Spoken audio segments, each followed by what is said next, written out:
الحمد للہ رب العالمین،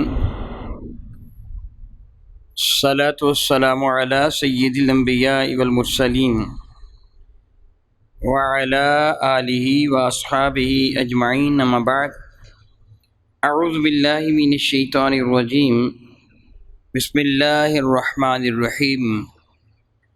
الحمد للہ تعالی ثم الحمد للہ تعالی کہ رب ذوالجلال کے احسان اور کرم سے آج آپ کا سبق شروع ہوگا سورۃ البقرہ شیفہ کی 13 نمبر آیت شیفہ سے آگے سماعت کیجیے گا۔ اعوذ باللہ من الشیطان الرجیم، بسم اللہ الرحمن الرحیم۔ وَإِذَا لَقُوا الَّذِينَ آمَنُوا قَالُوا آمَنَّا وَإِذَا خَلَوْا إِلَى شَيَاطِينِهِمْ قَالُوا إِنَّا مَعَكُمْ إِنَّمَا نَحْنُ مُسْتَهْزِئُونَ۔ وَإِذَا اور جب لَقُوا الَّذِينَ آمَنُوا وہ ملاقات کرتے ہیں ایمان والوں سے، تو قَالُوا آمَنَّا ان کو کہتے ہیں ہم ایمان لے آئے ہیں، ہم ایمان والے ہیں۔ وَإِذَا خَلَوْا إِلَى شَيَاطِينِهِمْ جب وہ تنہائی میں ہوتے ہیں اپنے شیطانوں کے پاس، تو قالوا ان کو یہ کہتے ہیں اِنَّا مَعَكُمْ ہم تو تمہارے ساتھی ہیں، اِنَّمَا نَحْنُ مُسْتَهْزِئُونَ ہم تو ان سے صرف استہزاء، ٹھٹھا، مذاق، ہنسی کر رہے تھے ایمان والوں سے، کہ جو ان کو یہ کہہ رہے تھے کہ ہم تمہارے ساتھی ہیں۔ رب ذوالجلال نے کچھ لوگوں کا تذکرہ پچھلی آیت مبارکہ میں فرمایا کہ وَإِذَا قِيلَ لَهُمْ آمِنُوا كَمَا آمَنَ النَّاسُ جب ان سے یعنی منافقوں سے کہا جاتا ہے کہ ایمان اس طرح لے کے آؤ جس طرح یہ انسان مراد صحابہ کرام اور اہل بیت مصطفیٰ کریم جس طرح یہ لوگ ایمان لے کے آئے، تو قالوا وہ جواباً یہ کہتے ہیں اَنُؤْمِنُوا كَمَا آمَنَ السُّفَهَاءُ تو معاذ اللہ کہ ہم ان بے وقوفوں کی طرح ایمان لے کے آئیں۔ اللہ یعوذ باللہ تعالیٰ رب کریم ارشاد فرماتے ہیں الا انہم هم السفہاء خبردار خبردار یہ لوگ بیوقوف ہیں، جاہل ہیں، ولکن لا یعلمون مگر اس چیز کا علم وہ نہیں رکھتے۔ یہ منافقین جو ایمان والوں کو اللہ یعوذ باللہ تعالیٰ جاہل قرار دیتے تھے، تعظیم نبوی پر اللہ یعوذ باللہ تعالیٰ وہ پھپتیاں کستے تھے، ان کو دیکھو ان کا لعاب دہن بھی چہروں پہ ملے جا رہے ہیں، اور ان کے وضو کا پانی بھی اپنے بدن پہ ملے جا رہے ہیں، ان کی کتنی تعظیم و توقیر کیے جا رہے ہیں جو ایمان والوں پر پھپتیاں کستے تھے، مذاق اڑاتے تھے ایمان والوں کا۔ رب ذوالجلال ان کی اس بری عادت کا تذکرہ فرماتے ہیں وَإِذَا اور جب لَقُوا ملاقات کرتے ہیں، ملنا ملاقات کرنا، لَقُوا الَّذِينَ وہ ملاقات کرتے ہیں کن لوگوں سے آمنو جو ایمان لے کے آئے، تو قالوا وہ یہ کہتے ہیں آمنا یعنی جب ایمان والوں کے پاس آتے ہیں تو کہتے ہیں ہم جی ایمان لے آئے ہیں۔ وہ جس طرح وہ ایک جملہ ہے نا، شعر ہے، حافظہ گر وصل خواہی صلح کرا خاص و عام، با مسلمہ اللہ اللہ با برم مند رام رام، جیسی محفل ہو ویسے ہی بن جایا کر، ہندوؤں میں ہندو بن جا، مسلمانوں میں مسلمان بن جا، ہر کسی کے ساتھ صلح رکھ۔ یہ ایمان نہیں، یہ جہالت ہے، منافقت ہے۔ ایمان والوں کے پاس آتے تو ان کو کہتے جو ہم تو ایمان والے ہیں۔ تو وَإِذَا خَلَوْا خلو کا معنی ہوتا ہے خلوت، تنہائی، علیحدگی، جدا ہو جانا کسی سے، اور کبھی خلو خالی سے بھی ہوتا ہے جس طرح خلا کو بھی ہم کہتے ہیں، اور آگے بیچی ہوئی چیز بھی جس طرح ایام خالیہ وہ گزرے ہوئے ایام۔ رب کائنات جل وعلا فرماتا ہے وَإِذَا خَلَوْا جب وہ تنہائی میں ہوتے ہیں، خلوت میں ہوتے ہیں، اِلیٰ شیاطینہم اپنے شیطانوں کے پاس۔ یہاں شیطانوں سے مراد وہ شیاطین جن نہیں ہیں بلکہ انسانوں میں ہیں۔ جس طرح ہم اللہ تعالیٰ جل وعلا کے حضور پناہ مانگتے ہیں کہ اللہ تعالیٰ ہم تیری پناہ میں آتے ہیں ان شیطانوں سے من الجنۃ والناس جو جنوں میں بھی ہیں اور انسانوں میں بھی ہیں۔ انسانوں میں بھی شیطان ہیں اور جنوں میں بھی شیطان ہیں۔ شیطان کا معنی دور ہونا ہوتا ہے، جو اللہ تعالیٰ کی رحمت سے دور ہیں، مردود ہیں، شرارتی ہیں، وہ خبیث لوگ جو اللہ تعالیٰ اور اس کے رسول کی نافرمانی کرنے والے کافر ہیں، یہود و نصارہ ہیں، مشرکین ہیں، ان کو شیطان کہا گیا۔ یہاں وہ کافر مراد ہیں جو مدینہ طیبہ کے یہودی تھے، کہ جن کے پاس یہ منافق جا کے کہا کرتے تھے ہم تمہارے ساتھی ہیں، ہم ان کے ساتھی نہیں ہیں۔ انسانوں میں بھی شیطان ہے، انسانوں میں بھی شیطان ہے اور جنوں میں بھی شیطان ہے۔ رب ذوالجلال ارشاد فرماتے ہیں وَإِذَا خَلَوْا إِلَىٰ شَيَاطِينِهِمْ، جب وہ اپنے شیطانوں کے ساتھ خلوت میں ہوتے ہیں، تنہائی میں ہوتے ہیں، تو قالوا کہتے ہیں اِنَّ مَعَكُمْ، ہم تمہارے ساتھی ہیں، اِنَّمَا نَحْنُ مُسْتَهْزِئُونَ، انما سوائے اس کے نہیں ہے کہ نحن ہم جو ہیں مستہزئون، استہزاء، اس کا لفظی معنی ہوتا ہے کسی کو ذلیل کرنا، خفت پستی کی طرف لے کے جانا۔ کوئی کسی کا جب مذاق اڑاتا ہے نا، ہنسی اڑاتا ہے، ٹھٹا کرتا ہے، تو اس کا مقصد اور غرض یہی ہوتی ہے معاذ اللہ میں اس کو ذلیل کر دوں۔ علامہ قرطبی فرماتے ہیں کہ الاستہزاء ای الانتقام، یعنی استہزاء اس کا لفظی معنی ہوتا ہے انتقام کسی سے لینا، دشمنی کسی کے ساتھ کرنا، گویا جو کسی کا استہزاء کرتا ہے اس کے ساتھ دشمنی کرتا ہے۔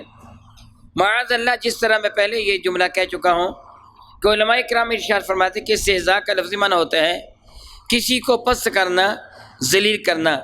اب یہ معنی غور میں رکھیں، وہ یہ کہتے ہیں ہم تو معاذ اللہ تعالیٰ ان کا مذاق اڑاتے ہیں، جس کا مذاق اڑایا جائے گویا اس کو ذلیل کیا گیا۔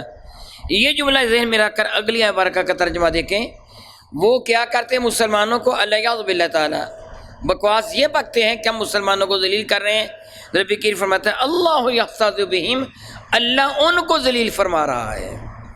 عام طور پر ہم ترجمہ اس کا یہ کرتے ہیں نا کہ اللہ تعالیٰ ان کو ان کے ٹھٹھا، ان کے استہزاء کی سزا دیتا ہے۔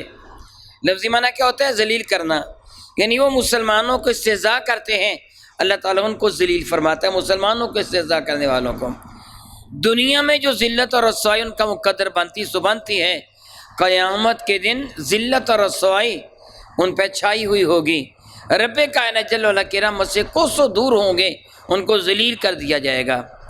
علماء کرام یہ بھی فرماتے کہ استہزاء کو استہزاء کے ساتھ اس طرح ذکر کر کے گویا جیسے کو تیسا، رب کائنات کی جانب جب ایسی چیزوں کا تذکرہ کیا جاتا ہے تو اللہ تعالیٰ کی شایان شان ترجمہ کیا جاتا ہے۔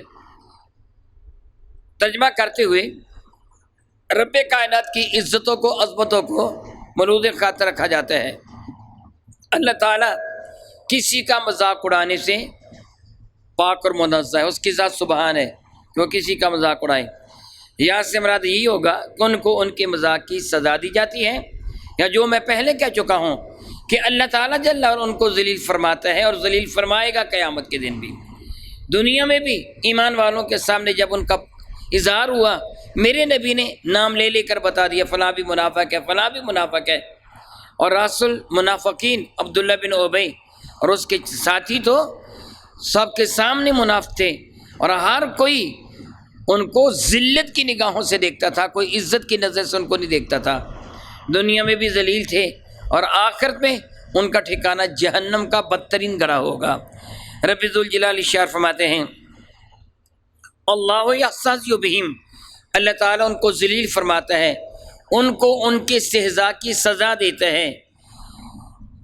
یستہزئ بہم یعنی اس استہزاء کی وجہ سے ان کو ذلیل فرماتا ہے۔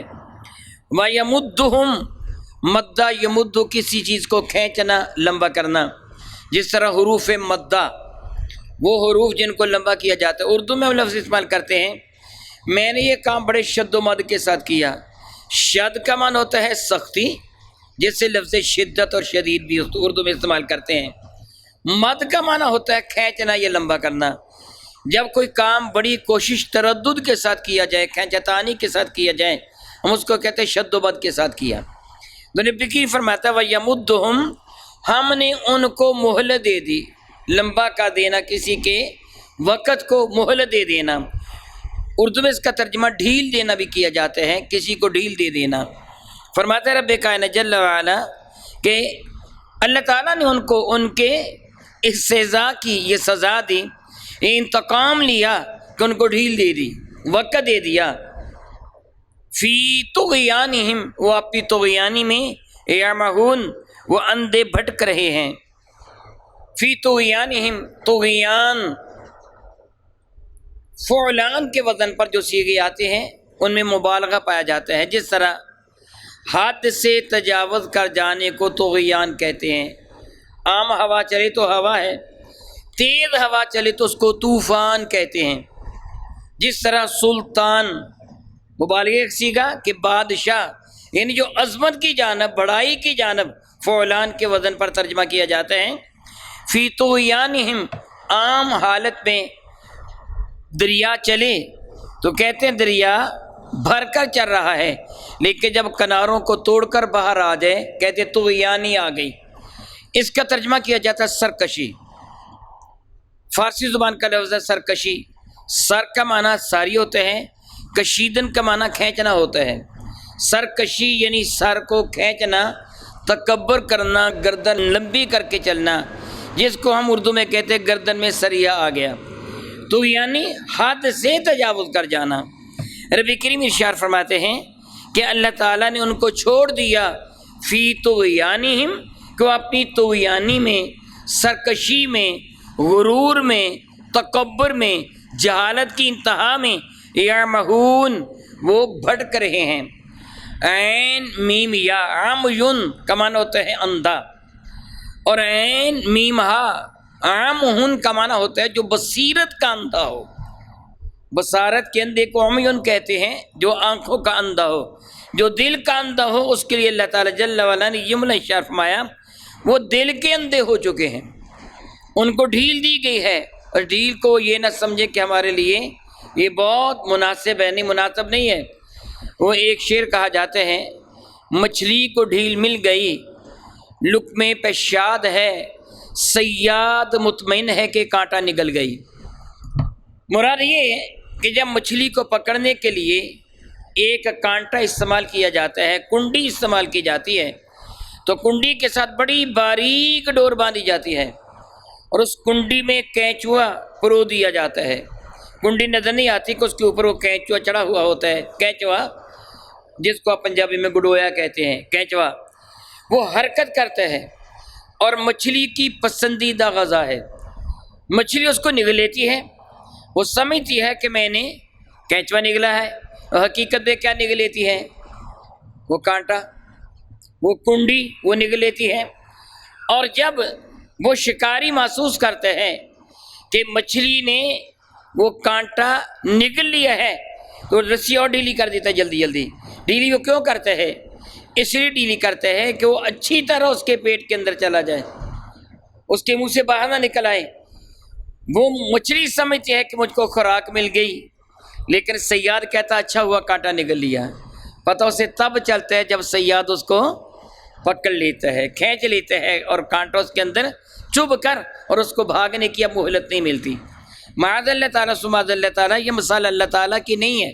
میں نے آپ کو سمجھانے کے لیے کہا کہ ہر ڈھیل کو آپ آسانی نہ سمجھیں، ہر ڈھیل کو آسانی نہ سمجھیں. آپ کیا جانتے ہیں شاید وہ ڈھیل کسی بہت بڑے انتقام کے لیے دی جا رہی ہو. بعض اوقات جنگ میں بھی ایسے کیا جاتا ہے کہ سپاہی مد مقابل سے پیچھے ہٹتا ہے، پیچھے ہٹتا چلا آتا ہے، پیچھے ہٹتا چلا آتا ہے، اور جو مد مقابل ہوتے ہیں وہ آگے بڑھتے چلے جاتے ہیں. ان کو پتہ نہیں ہوتا کہ دائیں بائیں فوج موجود ہے جو ان کو اپنے گھیرے میں لینے والی ہے. تو ہر مہلت کو اپنے لیے آسانی خیال نہ کریں کہ ذرا مہلت مل گئی خیال کریں بچے اب تو آسانی ہو گئی. نہیں، غور کریں یہ مہلت ملی کس نتیجہ میں ہے. کہیں گناہ کی وجہ سے مہلت تو نہیں ملی. اور یاد رکھیے اگر گناہ کی وجہ سے کسی کو مہلت ملی، میں اللہ تعالیٰ سے معافی مانگتا ہوں یہ جملے کہہ رہا ہوں. کوئی بندہ سود کھاتا ہے، بددیانتی کرتا ہے، دیکھتا ہے میرے رزق میں اضافہ ہو گیا، موجیں لگ گئیں، غصہ ملے کہ اس کا رب اس سے ناراض ہے. اور جو کوئی بددیانتی کرے، 1 روپے کی بددیانتی کریں، اس کے 10 روپے کا نقصان ہو جائے، وہ سمجھے میرا رب مجھ سے راضی ہے کہ مجھ کو بددیانتی سے روکنا چاہتا ہے، میرے ساتھ دلا رہا ہے کہ تو غلطی نہ کر، قیامت کے دن تجھے سخت سزا ملے گی. یہ دنیا کی سزا تو معمولی ہے، لیکن اگر وہ دیکھے کہ میں حرام کھاتا ہوں تو ڈھیل بڑی مل گئی، وارے نیارے ہو گئے، وہ سمجھ لے کہ میرا رب مجھ سے ناراض ہو گیا، اور یہ ڈھیل جو مجھے ملی ہے یہ اللہ کی رحمت نہیں بلکہ اللہ کا غضب ہے. میں کہہ رہا تھا کہ رب کریم ان کے لیے فرماتا ہے کہ اللہ تعالیٰ ان کو ان کی ہنسی کی سزا دے گا، اور ان کو مہلت دے دی گئی تاکہ وہ اپنی طغیانی سرکشی میں بھٹکتے رہیں. اولئک الذین اشتروا الضلالۃ بالہدی، اولئک یہی وہ لوگ ہیں، الذین یہ وہ لوگ کہ اشتروا جنہوں نے خرید لیا. آپ نے بعض اوقات اخبارات میں پڑھا ہوگا مشتری ہوشیار باش، مشتری خریدار، خریدنے والا، بیع و شراء اردو میں لفظ استعمال کیا جاتا ہے. لفظی معنی اس کا یہ ہوتا ہے کسی چیز سے کسی چیز کو بدل دینا، کیونکہ تجارت میں یہی ہوتا ہے کہ روپے پیسہ سے جنس کو، جنس سے روپے پیسہ سے تبدیل کیا جاتا ہے. یعنی ایک چیز دے کے دوسری چیز لی جاتی ہے، اس کے بدلے میں چیز لی جاتی ہے. بعض اوقات جنس کے بدلے میں جنس لی جاتی ہے، گویا تبدیل کی جاتی ہے ایک چیز دے کے دوسری چیز کو. اس لیے اصطلاح میں اس کو خرید و فروخت کہا جاتا ہے، یعنی کسی چیز کا خرید لینا. رب کائنات فرماتا ہے الذین اشتروا الضلالۃ، یہ وہ لوگ ہیں جنہوں نے خرید لیا گمراہی کو بالہدی، ہدایت کے بدلے میں. معاذ اللہ تعالیٰ سمعاذ اللہ تعالیٰ، دو چیزیں سامنے تھیں، ایک میرے نبی کی غلامی اور ایک حضور کی مخالفت. علماء کرام بڑی پیاری گفتگو فرماتے یہاں. وہ یہ فرماتے ہیں کہ بنیادی طور پر ہر انسان تاجر ہے. صوفیہ کرام بھی اشارہ فرماتے ہیں ہر انسان کیا ہے؟ ایک تاجر ہے. وہ فرماتے کہ اس کا بدن اس کی دکان ہے اور آنے والے سانس اس کے گاہک ہیں. اب جو سانس اللہ اور اس کے رسول کی رضا میں آیا، تیری دکان پر ایسا گاہک آیا ہے جو تجھ کو نفع دے کے گیا ہے، اللہ اس کی رسول کی رضا کی خاطر سانس آیا نا. لیکن جو سانس اللہ اور اس کے رسول کی نافرمانی میں آیا، سمجھ لے کہ ایک ایسا گاہک آیا ہے جو تجھے نقصان دے کے گیا ہے. صوفیہ فرماتے ہیں جو دم غافل سو دم کافر، یعنی جو سانس نے اللہ تعالیٰ جل وعلا کی غفلت میں لیا، یوں سمجھ لے وہ سانس نے برباد کر دیا ہے. اور وہ سانس جو اپنے رب کی رضا کی خاطر تو نے لیا ہے، اپنے نبی کی نعت میں، اپنے رب کی حمد میں لیا ہے، سمجھ لے کہ وہ سانس تجھے فائدہ دے رہا ہے. راس المال اس بنیادی چیز کو کہا جاتے ہیں، راس کہتے ہیں سر کو، مال دولت. راس المال، آپ نے دکان میں 5 لاکھ روپے کا سودا ڈالا تو یہ 5 لاکھ روپے راس المال کہلوائے گا. میری بات کو سمجھیے گا، بنیادی طور پر جو سودا ہے وہ کیا کہلواتے ہیں؟ راس المال. اب آپ نے 5 لاکھ روپے کا سودا دکان میں ڈالا، اب گاہک آئیں گے، اگر آپ نفع کماتے رہے تو اس میں اضافہ ہوتا چلا جائے گا، لیکن اگر ہر گاہک آپ کو نقصان دے کے گیا تو پھر کیا ہوگا؟ وہ کم ہوتا چلا جائے گا. بھئی ایسے ہے نا، اگر ہر گاہک نفع دے کے جائے گا پھر کیا ہوگا؟ مال بڑھ جائے گا. اگر ہر گاہک نقصان دے کے گیا تو کم ہو جائے گا. اگر کوئی نقصان دے کے گیا، کوئی فائدہ دے کے گیا، پھر دیکھا جائے گا فائدہ دینے والے کتنے ہیں، نقصان دینے والے کتنے ہیں. اگر فائدہ دینے والے زیادہ ہیں تو پھر نقصان کم ہوگا، نقصان دینے والے زیادہ ہیں تو پھر راس المال کم ہو جائے گا. کافر کی یہ حالت تو اس نے اپنا راس المال ہی ضائع کر دیا، اب اس کے پلے ہے ہی کچھ نہیں ہے. ایمان والے کے پاس راس المال تو ہے، ایمان تو ہے. اب دیکھنا یہ ہے کہ اس کے اعمال کیسے ہیں، نیکیاں کتنی کرتا ہے اور گناہ کتنے کرتا ہے. اسی اعتبار سے قیامت کے دن پھر فیصلہ کیا جائے گا. رب کریم فرماتا ہے اولئک الذین اشتروا الضلالۃ بالہدی، یہی وہ لوگ ہیں جنہوں نے خرید لیا گمراہی کو بدلے ہدایت کے. فما ربحت تجارتہم، ان کی تجارت نے ان کو کوئی نفع نہیں دیا، فائدہ نہیں دیا. ان کی تجارت تو کی انہوں نے، مگر اپنا سب کچھ برباد کر لیا. راس المال بھی برباد ہو گیا، کچھ بھی پلے نہ رہا. وما کانوا مہتدین، اور یہ ہدایت نہ پا سکے. میں قبل ازیں آپ کو بتا چکا کہ ہدایت کا معنی کیا ہوتا ہے، یاد ہے آپ کو؟ وہ راستہ جو کسی کو اس کی منزل مقصود تک پہنچا دے، اس راستے کو راہ ہدایت کہتے ہیں. یعنی جو راستہ کسی کو اس کی منزل، جہاں وہ جانا چاہتا ہے، اس کی منزل مقصود تک پہنچا دے، وہ راستہ راہ ہدایت کہلواتا ہے. اور جو وہاں تک نہ پہنچائے وہ ضال ہے، گمراہ ہے، راستہ بھولا ہوا ہے. جس طرح غیر مغضوب علیہم ولا الضالین آپ سن چکے ہیں. تو وہ منزل مقصود تک نہیں پہنچ پائے، اس لیے وہ ہدایت نہیں پا سکے۔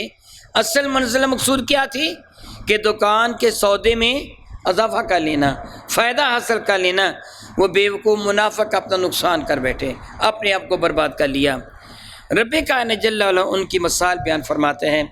قرآن مجید فرقان مجید کا یہ اسلوب بیان ہے، فصاحت و بلاغت کی انتہا۔ اللہ تعالیٰ نے مثالیں دے دے کر سمجھایا۔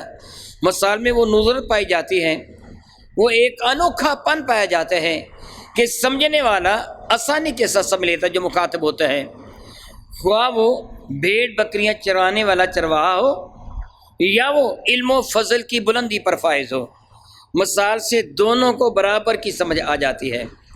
آئیے مثال اللہ تعالیٰ ذکر فرما رہا ہے، مثالیں دے دے کے سمجھانا اللہ تعالیٰ کی بھی سنت ہے اور اللہ تعالیٰ کے نبی کی بھی۔ مثال سنیے، رب ذوالجلال فرماتا ہے مثلہم، ان کی مثال، کمثل الذی، کافی مصریہ ہے، ان کی مثال مثال اس مثل کے ہے۔ لفظی معنی بنتے ہیں مثلہم کمثل الذی، ان کی مثال مثال اس آدمی کی ہے، الذی، وہ آدمی، استوقد نارا، جس سے بھڑکائی آگ۔ جس طرح ایک آدمی رات کا وقت ہو، اندھیری رات ہو، اس سے رات کے وقت روشنی کے لیے جنگل میں بیابان میں آگ بھڑکائی۔ اللہ تعالیٰ ارشاد فرماتے ہیں فلما، پس جس گھڑی، اضاءت، ضیاء پاشیاں، روشنی پھیل جانا، اضاءت، جب وہ روشنی پھیل گئی، ما حولہ، جو اس کے گرد گرد تھا۔ لفظ ماحول بھی ہم اردو میں اکثر استعمال کرتے ہیں، ہمارا ماحول ایسا ہے، بچوں نے ایسے ماحول میں پرورش پائی۔ ماں کا معنی ہوتا ہے جو، حول کا معنی ہوتا ہے ارد گرد، ماحول جو ہمارے ارد گرد کی حالت ہے۔ رب کریم فرماتا ہے فلما اضاءت ما حولہ، جب اس آگ نے اپنے ماحول کو روشن و تابہ کر دیا، یعنی آگ جلائی، آگ روشن ہو گئی، آگ کی روشنی سے جنگل کے ارد گرد کی چیزیں بھی روشن ہو گئیں۔ اب آدمی بڑا خوش ہو گیا کہ اب اس روشنی سے میں فائدہ اٹھا سکتا ہوں۔ رب ذوالجلال فرماتا ذہب اللہ بنورہم، اللہ تعالیٰ اس آگ کی روشنی کا نور ہی لے گیا، یکلخت تو آگ بجھ گئی۔ سبحان اللہ تعالیٰ و بحمدہ، سبحان اللہ و بحمدہ۔ مثال کی عظمت دیکھیے، بہت اچھی طرح آپ جانتے ہیں، اگر آپ تیز روشنی سے اندھیرے میں جائیں تو اندھیرا زیادہ معلوم ہوتا ہے کہ نہیں؟ سارے بتا دو، زیادہ معلوم ہوتا ہے نا؟ جب تیز روشنی سے اندھیرے میں جائیں، بھیا کلک تیز روشنی والے بلب کو بجھا دیا جائے، اندھیرا زیادہ محسوس ہوتا ہے۔ تھوڑی دیر کے بعد پھر آنکھیں کچھ نہ کچھ مانوس ہونا شروع ہو جاتی ہیں، کچھ نہ کچھ پھر مانوس ہوتی ہیں، پھر وہ چیز کو سجائی دینا شروع ہو جاتے ہیں، وہ چیز دیکھنے کی شروع کر دیتی ہیں، لیکن یک لخت شدید اندھیرا ہو جاتا ہے۔ اللہ رب العزت جل وعلا منافقین کی یہی مثال دیتا ہے۔ دنیا میں وہ یہ سمجھتے تھے کہ ہم بظاہر حضور پر ایمان لا کر ہم بڑے روشن راستے پہ چل رہے ہیں، لیکن قیامت کے دن ان کی روشنی کو یک لخت اندھیرے میں بدل دیا جائے گا۔ اللہ تعالیٰ نے ان کی یہ مثال دے کے فرمایا ذہب اللہ بنورہم، اللہ ان کا نور لے گیا۔ بعد یہ بھی فرمایا ہے کہ ان کی آنکھوں کا نور، کسی کو اندھا کا دینا، لیکن جمہور شاہمت مراد آگ کا نور ہے، یعنی اللہ تعالیٰ نے اس آگ کو یک لخت بجھا دیا، وَتَرَكَهُمْ، اور ان کو ترک کر دیا، چھوڑ دیا۔ جیسے کہہ رہے میں نے فلاں چیز کو ترک کر دیا، فلاں معاذ اللہ تعالیٰ سے معاذ اللہ تعالیٰ، اللہ تعالیٰ معاف فرمائے، کوئی سگریٹ پیتا ہے، کوئی نشہ کرتا ہے، کہتا ہے جی میں نے نشہ ترک کر دیا، میں نے سگریٹ کو ترک کر دیا، یا کہتے میں نے اس سے کلام کو ترک کر چھوڑ دینا۔ اللہ فرماتا ہے وَتَرَكَهُمْ، اور اللہ نے چھوڑ دیا ان کو، فی ظلمات، اندھیروں میں۔ ظلم کا معنی اندھیرا، ظلمات کئی اندھیرے، یعنی اندھیروں پر اندھیرے، لا یبصرون، میرا اللہ فرماتا ہے کہ اب ان کو سجائی نہیں دیتا، بصارت دیکھنا، لا یبصرون، اب ان کو نظر نہیں آتا۔ کتنی پیاری مثال دی ہے رب کائنات جل وعلا نے منافقت کی، کہ منافق بظاہر نمازیں بھی پڑھتا ہے، روزے بھی رکھتا ہے، حج بھی کرتا ہے، زکوٰۃ بھی دیتا ہے، قرآن کریم کی تلاوت بھی کرتا ہے، زبانی یاد بھی کیا ہوا تھا منافقوں نے قرآن کریم۔ وہ سمجھتا ہے کہ میرے دامن میں بہت کچھ ہے، لیکن حقیقت میں یہ روشنی بیک لک جاتی رہے گی اس کی منافقت کی وجہ سے، اور پھر رب کائنات اس کو اندھیروں میں بھٹکتا چھوڑ دے گا اور اس کو جہنم کا ایندھن بنا دیا جائے گا۔ اللہ یعوذ باللہ تعالیٰ ثم اللہ یعوذ باللہ تعالیٰ۔ غور کیجئے یہ کتنی بڑی بیماری ہے اور کتنی بڑی نحوست ہے اور کتنی بڑی سزا ہے اللہ تعالیٰ جل وعلا کی جانب سے۔ معاذ اللہ تعالیٰ ثم معاذ اللہ تعالیٰ۔ میں آپ کو یہ بطور نصیحت کہوں گا کہ آپ عبادت کر کے اپنے رب کے حضور بڑی عاجزی انکساری کے ساتھ عرض کیا کیجئے، مولا تعالیٰ میری اس عبادت کو قبول کر لینا، کہیں ضائع نہ فرما دینا۔ شیطان بڑا راضی ہوتا ہے اس بندے سے، بہت راضی ہوتا ہے جو دن رات عبادت تو کرتا ہے مگر اس کی عبادت ضائع کہاں جاتی ہے۔ شیطان راضی ہو جاتا ہے، کرتا رہے محنت جتنی کرنی ہے، لیکن اس کی محنت برابر نہیں ہوگی۔ الیاذ باللہ تعالیٰ ثم الیاذ باللہ تعالیٰ۔ اللہ رب العزت جل وعلا میرے کریم آقا رسول عربی کے صدقہ سے ہمیں شر شیطان سے، شر انسان سے، شر نفس سے، شر اعداء سے محفوظ و معمور رکھیں۔ قرآن کریم کو صحیح طریقے سے سمجھنے اور اس پر عمل کی توفیق عطا فرمائے۔ او کما قال اللہ تبارک و تعالی، واللہ تعالی اعلم باسرار کتاب۔